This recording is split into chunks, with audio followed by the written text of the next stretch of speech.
Ας δούμε τώρα τις τουρκικές στρατηγικές θέσεις και ενέργειες κατά μήκος των βορείων ελληνικών σύνορων. Η Βουλγαρία αποτελεί την πύλη του Οθωμανικού διαδρόμου. Με ένα εκλογικό ποσοστό 8% το τουρκικό κόμμα αναδεικνύεται σταθερά ο αναγκαίος εταίρος όλων των βουλγαρικών κομμάτων. Μέχρι σήμερα έχει να επιδείξει αρκετές ενέργειες από την οργάνωση της βουλγαρικής πολιτικής ζωής και είναι βέβαιο ότι σε περίοδο λιμνοτουρκικής κρίσεως θα επιχειρήσει να εγκυιάσει ενέργειες σε βάρος της Ελλάδος.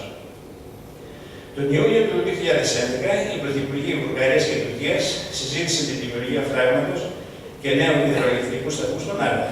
Η ΣΥΣΕΚΑ, τουρκικός βιομηχανικός κολοσσός, ανακοίνωσε επένδυση 60 εκατομμυρίων δολαρίων, εγκαθιστώντας στην Βουλγαρία τη θηγατρική εταιρεία παραγωγής γυαλιού με τη συμβολική της οικονομία της ενιαίας Τράγια Βάση. Οι δύο χώρες, μέλη του ΝΑΤΟ, προχωρούν επίσης σε χωριστές συμφωνίες στρατιωτικής συνεργασίας. Η Άγκυρα προμηθεύει πολιτικό και τεχνοκρασία στη ζώνη.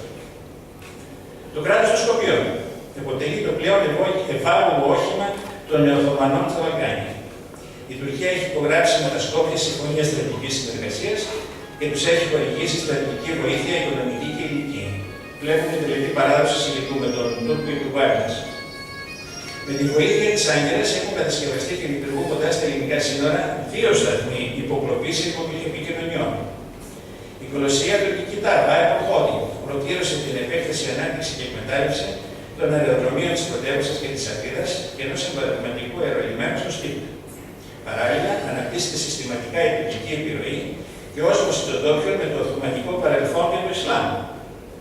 Από το 2007 γιορτίζεται κάθε χρόνο η ημέρα διδασκαλίας της τουρκικής γλώσσας. Τον Αύγουστο του 2011 θεμελιώνεται το κτίριο τουρκικού θεάτρου, ενώ τον Απρίλιο του ίδιου έτους έχει υπογραφεί συνεργασία 11 νοσοκομείων Σκοπίων Τουρκίας. Από την Τουρκία και από Ισλαμικές ΜΚΟ διατίθεται τεράστια ποσά για συντήρηση, κατασκευή τεμένων, 450 κατασκευάστηκαν από το 2000 μέχρι σήμερα, και για τη χρηματοδότηση Ισλαμικών κέντρων, κάλυψη εξόδου σπουδαστών και επισκεπτών ομιλητών Ισλαμικής Θεολογίας, του Κολεγίου Χαγιά και Μάλκη του Διεθνούς Πανεπιστημίου των Βαλκανίων και το οποίο εισάγει κατ' έτος ευάλωτο ποσοστό Τούρκων φοιτητών και καθηγητών. Τέλος, η Τουρκία αναπτύσσει με την Αλβανία, η οποία μετέχει στην διάσκεψη των Ισλαμικών κρατών και είναι σύμμαχός της στο ΝΑΤΟ, πολυσχεδείς οικονομικές, πολιτικές και στρατιωτικές σχέσεις. Και εδώ πάλι λοιπόν από παράδοση υλικού, έχει εγκαταστήσει πολεμικό άσταθμο στο λιμάνι της Αυλώνας με πολιτική μίσθωση και υποστηρίζει διακριτικά το εθνικό όραμα της Μεγάλης Αλβανίας.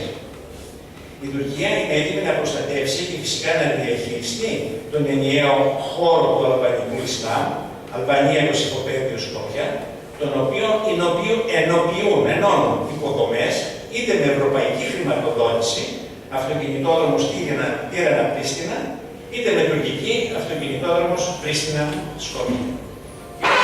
Στην επίσκεψη ο Ερντογάν που έκανε στα Τύρανα, εγγενίασε το μεγαλύτερο τζαμί των Βαλκανίων. Είδαμε λοιπόν ότι οι νεότροποι προκειμένου να ξεφύγουν από την εξάρτηση του εξωτερικού δανεισμού και την υποτέλεια των διομολογήσεων, πόνταναν στη Γερμανία του Κάιζερ. Έπαιξαν και έχασαν. Και αν δεν είχαν τύχη και εμείς ατυχία να έχουμε ένα γεμάτο Τούρκ, σήμερα δεν θα υπήρχε τουρκικό κράτος. Έτσι και εμείς οι Έλληνες προσπαθούμε να ξεφύγουμε από τα μνημόνια του Τούνου, το εξωτερικό χρέος και να αφήσει στη χώρα μας την υπόθετη ανάπτυξη. Αν οι ενέργειές μας είναι ρεαλιστικές, με συνέπεια, ευθύνη, προγραμματισμό, χωρίς να υποτιμούμε ή να υπερεκτιμούμε τον διεθνή παράγοντα, αν καταφέρουμε να διατηρούμε την εκτίμηση και τον σεβασμό των συμμάχων και εταίρων μας, τότε οι άξονες που προαναφέραμε θα είναι αντίρροποι και θα ισορροπούν ο ένας τον άλλον. Αλλά αν οι ενέργειές μας καθοδηγούνται από ανθρώπους εκτός πραγματικότητας, οραματιζόμενους στην έξοδό μας από την Ευρωπαϊκή Ένωση και τον ΝΑΤΟ, λαϊκιστές, υποκινούμενους από τριτοκοσμικές πολιτικές αιμονές και που υποτιμούν τον διεθνή παράγοντα, αν καταφέρουμε να προκαλέσουμε την διεθνή απομόνωση και την απαξίωση εταίρων της συμμάχου μας, τότε οι άξονες θα γίνουν παράλληλοι και τίποτα πια δεν θα εμποδίζει να ξεσπάσει ο πλήρως Βαλκανικός πόλεμος. Ένοπλες δυνάμεις, σενάρια επιχειρήσεων. Ας δούμε τώρα τις ένοπλες δυνάμεις των Βαλκάνιων γειτόνων μας. Η Τουρκία διαθέτει 4 στρατιές, εκ των οποίων 2 είναι προσανατολισμένες εναντίον μας, μία στην Ανατολική Θράκη με έδρα την Κωνσταντινούπολη και μία στα παράλια στο Αιγαίο με έδρα τη Σπέρτη. Το τουρκικός στρατός είναι ένας καλά εκπαιδευμένος και εξοπλισμένος με σύγχρονο ελληνικό στρατός, με αυστηρή πειθαρχία, πολιτική εμπειρία από τον πόλεμο με τους Κούρδους, η επάνδρωση και με αναμφισβήτητη αριθμητική υπεροχή των τιμών. Δαπανά τεράστια ποσά για την απόκτηση οπλικών συστημάτων τελευταίας γενιάς, όπως πυράβλους μακρού βεληνικούς από την Κίνα ή επανδρομένα αεροσκάφη, αεροσκάφη αναέρεσης επιχειρήσης, μαχητικά ελικόπτερα, στα οποία έχει αποκτήσει και στρατηγικό αριθμητικό πλεονέκτημα, και τελευταία παρήγγειλε και ένα αεροπλανοφόρο. Στην εικόνα βλέπετε το ισπανικό όμοιό του και στην επόμενη διαφάνεια βλέπουμε μία τομή του σκάφους. Δέχεται αεροσκάφη καθέτου απονιώσεως, δεν διαθέτει η Τουρκία, αλλά έχει ελικόπτερα, αποβατικά σκάφη, άρματα μάχης κλπ. Για υποστήριξη αποβατικών επιχειρήσεων, προφανώς για κάποιους προορισμούς που είναι λίγο πιο μακριά από τα δεδομένα. Είναι αυτάρκης ο τουρκικός στρατός σε μεγάλο μέρος του ελικόπτερου και καθώς η Τουρκία διαθέτει πλούσια πολεμική βιομηχανία, η οποία κατασκευάζει ακόμη και άρματα μάχης και μαχητικά ελικόπτερα.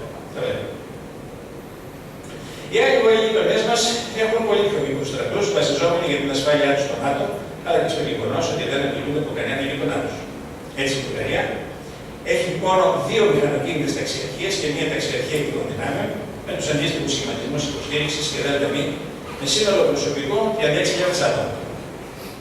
Σκόπια έχουν 1 ταξιαρχία ταχείας αντίδρασης, 1 σύνταγμα ειδικών δυνάμεων και αριθμό επιστρατευμένων ταξιαρχιών με σύνολο στρατιωτικού προσωπικού 25.000 άτομα. Η Αλβανία τέλος έχει 1 ταξιαρχία ταχείας αντίδρασης, 1 ταξιαρχία υποστήριξης χώρους, έτσι δεν αναφέρει, και 1 σύνταγμα ειδικών δυνάμεων με σύνολο προσωπικού 14.000 άτομα. Και να μην ξεχνάμε ότι η Αλβανία διαθέτει επίσης και τον Μοτσεκά, αποτελούμενο από άγνωστο αριθμό ατάκτων, φανατισμένων όμως και μαχητικών και με πολεμική εμπειρία. Καταρχήν, οι στρατοί των βορείων γειτόνων μας φαίνονται μικροί και αδύνατοι, προκαλώντας ενδεχομένως και ειρωνικά σχόλια του τύπου και τι μπορούν να μας κάνουν. Ας δούμε λοιπόν μερικά σενάρια. Σενάριο πρώτο. Η Τουρκία γυρίζει στον πόλεμο στην Ελλάδα. Την άμυνα της χώρας του Εύρου έχει το τέλος από το στρατό, το οποίο αντιμετωπίζει ένα ιδιόμορφο πρόβλημα. Δεν μπορεί να υποχωρήσει. Ο νομός Εύρου επικοινωνεί με τον νομό Ροδόπης με 2 διαβάσεις της μάχης και του Δερίου. Σε περίπτωση της μενούς εξέλιξης των επιχειρήσεων για τον ελληνικό στρατό, υπό την ψυχική φόρτιση που θα δημιουργηθεί, την τρομακτική μάζα πυρώσεων που θα δέχονται οι διαβάσεις και υπό την καθήλωση των δυνάμεών μας που μπορεί να πετύχει ο τουρκικός στρατός λόγω της αριθμητικής του υπεροχής, θα είναι εξαιρετικά δύσκολο για τις 12η και 16η μεραρχίες να διοριστήσουν στον νομό Ροδόπης. Αν λοιπόν οι Τούρκοι καταφέρουν να καθυλώσουν και να υπερκεράσουν ή υπερφαλακίσουν, κατά περίπτωση, τις δυνάμεις του Δέλτα Σώμα του στρατού και τα τουρκικά τεθωρακισμένα καταλάβουν τις προαναφερθήσεις διαβάσεις, οι οποίες και αποτελούν τον αντικειμενικό σκοπό των Τούρκων, τότε οι στρατηγικές μας εφεδρείες, 2 μηχανοκίνητες και 1 τεθωρακισμένη ταξιαρχίες και ό,τι θα έχει απομείνει από ειδικές δυνάμεις, θα διατεθούν εμφυσμένα για να υπερασπιστούν την Κομοτηνή. Τότε, αυτό που θα έχει μείνει από τον ελληνικό στρατό στην Ήπειρο και στη Δυτική Μακεδονία, μετά την κατάρριξη του Άλφα Σώμα του στρατού και των 7ης και 15ης μεραρχίας, θα είναι απόλυτα διαχειρίσιμο από τις δυνάμεις της Αλβανίας και του Σκοπίου. Δριός Πεσούσης ή ό,τι έκανε η Ρουμανία στην Βουλγαρία στο δεύτερο Βαλκανικό πόλεμο. Σενάριο δεύτερο. Η Αλβανία και τα Σκόπια κηρύσσουν πόλεμο ταυτόχρονα με την Τουρκία. Το γεγονός της ολόκληρης εισβολής θα επηρεάσει δυσμενώς το ηθικό των Ελλήνων, που δεν είναι στα καλύτερά του, να δεσμεύσει εξ αρχής δυνάμεις που θα μπορούσαν να διατεθούν εναντίον της Τουρκίας. Αυτό και σε συνδυασμό με αντάρτικο, πράγμα που θα συμβεί και στο πρώτο σενάριο, που θα δημιουργήσουν Αλβανία Τσεκάρες, μουσουλμάνοι μετανάστες και μειονοτικοί, θα δημιουργήσουν στην Ελλάδα μια εξαιρετικά δύσκολα διαχειρίσιμη κατάσταση. Σενάριο τρίτο και πιο μοντέρνο, εφαρμόζεται στις μέρες μας. Ουρανοποίηση. Η Αλβανία, τα Σκόπια και η Τουρκία υποκινούν στην Ήπειρο, Δυτική Μακεδονία και Θράκη μετά τον πόλεμο. Με έτοιμα την προστασία των περιβάλλοντων ανθρωπίνων δικαιωμάτων των μειονοτήτων τους, αυτοδιοίκηση, αυτονομία κλπ. Άνδρες του Τσεκάρη, εκπαιδευμένοι Τούρκοι μειονοτικοί και άνδρες των ελληνικών δυνάμεων των 3 χωρών, χτυπούν στόχους και βρίσκουν καταφύγιο στις χώρες τους. Οι 3 χώρες απειλούν με πόλεμο την Ελλάδα προκειμένου να προστατεύσουν τις μειονότητές τους από ατύπη. Το θέμα γίνεται διεθνές. Η Ελλάδα θα πρέπει να διαλέξει ανάμεσα σε παραχωρήσεις της εθνικής της κυριαρχίας υπέρ των μειονοτήτων ή σε ένα διημέτωπο πόλεμο. διαπιστώσεις, προτάσεις. Από την προηγηθής ανάλυση προκύπτει σαφώς ότι η σημερινή Ελλάδα παρουσιάζει πολλά κοινά με την Τουρκία των Βαλκανικών πολέμων. Παρ' τα αυτά, καμιά εποχή δεν είναι ίδια με την άλλη και πάντα θα υπάρχουν διαφορές οι οποίες ενδεχομένως θα επιτρέψουν ή θα επιβάλλουν μια διαφορετική εξέλιξη των γεγονότων.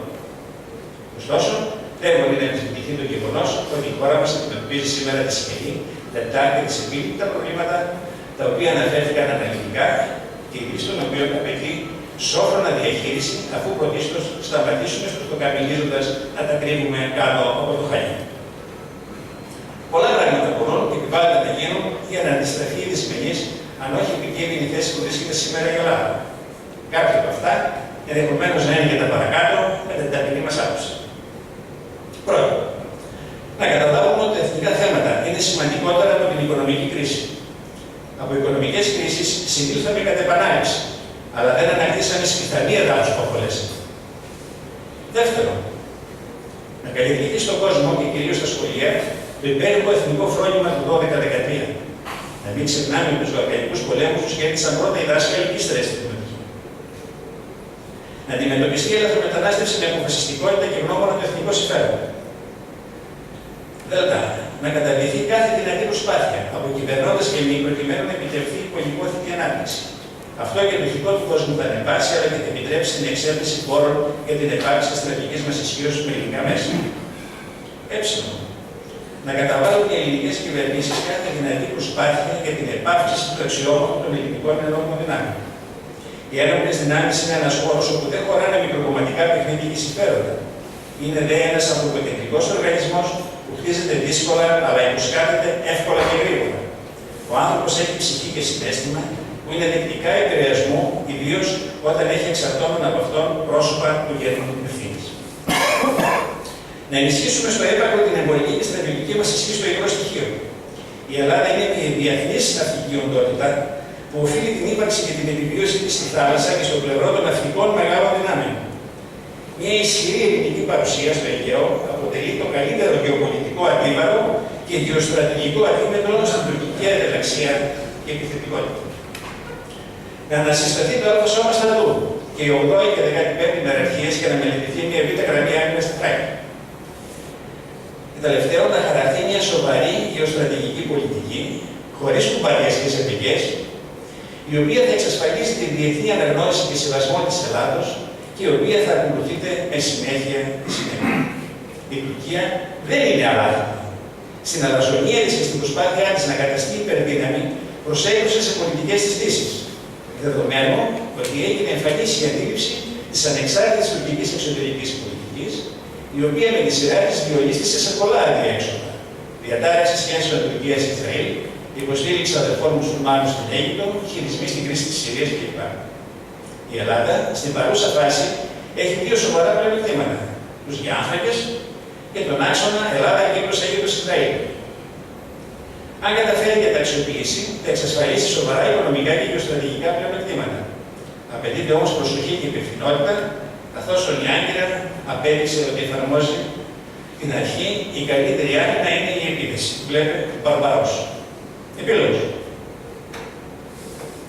Η ιστορία άλλοτε επαναλαμβάνεται. Άλλοτε τα πιο μελετημένα σχέδια αποτυχάνουν και άλλοτε η πραγματικότητα ξεπερνάει και την πιο νοσηρή φαντασία. Στα βόρεια και στα ανατολικά σύνορά μας υπάρχει ένταση λόγω της τουρκικής κυρίως, αλλά και της αλβανικής επεκτατικής πολιτικής μέσω των Σοπαρών και Τσεκάδων. Ο ανταγωνισμός Ρωσία-ΣΥΠΑ για τους αγωγούς, οι τοπικοί ανταγωνισμοί και έλλειτες από το κράτος των Σκοπίων, σε συνδυασμό με την πολιτισμική του αστάθεια, καθώς λειτουργεί ως διεθνής ταραξιάς, επικρίνει την όλη κατάσταση. Εάν μάλιστα προσθέσουμε την διείσδυση ισχυρών δυτικών κρατών, της Τουρκίας και του διεθνούς ισλαμικού φονταμεταλισμού, προκειμένου να προωθήσουν τα πολιτικο-οικονομικά του συμφέροντα, τα οποία πολλά είναι και αλληλοσυγκρόμενα, τότε με βεβαιότητα μπορούμε να πούμε ότι δεν αποκλείται μια αλλαγή συνόρων. Από μέρους μας, το δεν διεκδικούμε τίποτα, δεν παραχωρούμε τίποτα, είναι άνευ αντικρίσματος όταν δεν συνοδεύεται από κινήσεις κατοχύρωσης των κυριαρχικών μας δικαιωμάτων.